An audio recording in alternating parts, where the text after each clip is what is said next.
Is our world, is our modern world and our modern economy still dictated by these dichotomous schools of thought, government spending versus no government spending?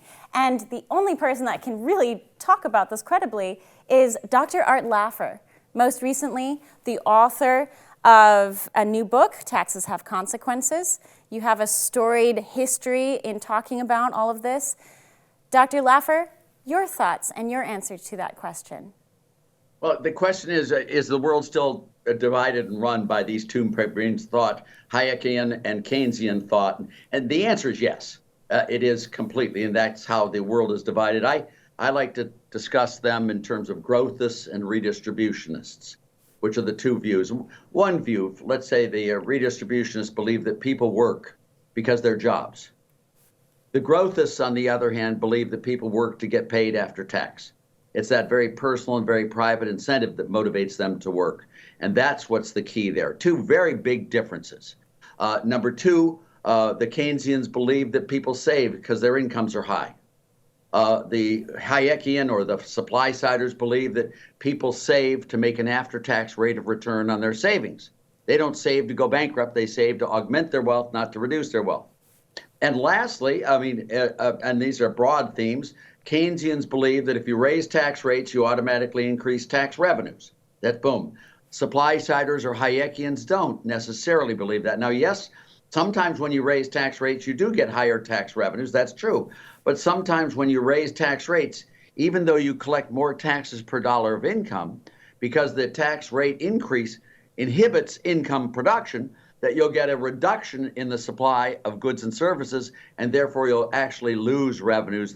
This is the essence of the Laffer curve there. But these are the three.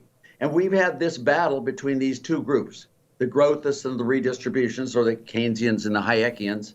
We've had this battle going on for well over a century. I mean, a century and a half, and it still rages strong today. You have all of these people who believe that government spending stimulates the economy. And then you have people like me who believe that government spending causes a collapse in growth rates and makes the whole long-term history more senescent, more impoverished, less good. I believe that stimulus spending is a tax, not a stimulus. And I can go through that with you, but maybe we should wait till I just describe that one. Well, go ahead. Let's talk about these two philosophies for a moment. They are grounded in the thought processes of two men who existed in the 20th century. Were those models of thought inevitable? As we know, Keynes's model was adopted most effectively during FDR's reign, during the reign of Franklin Delano Roosevelt, under the massive worldwide economic event called the Great Depression.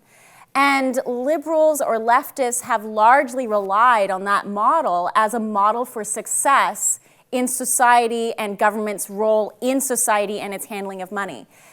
But my question to you is, was that philosophy inevitable? Had John Maynard Keynes not existed, would we still have created a system similar to that? Yeah, the question, would this have occurred without John Maynard Keynes? Yes, it would have. In fact, there are a lot of stimulus ones, people who believe in the stimulus and the role of government in creating prosperity before Keynes. Keynes was the ultimate message giver for these things because he was so highly respected. He was so ensconced in public policy, and he had the perfect moment in time. The Great Depression was totally inexplicable to economists back at that time. They could not understand why we had a Great Depression. Now, we'd always had panics and crashes in markets. That had always happened.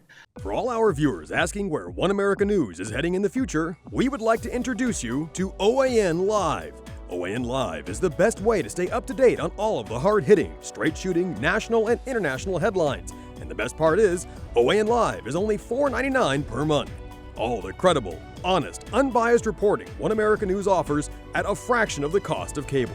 Just go to OANN.com to easily sign up for OAN Live and stay informed.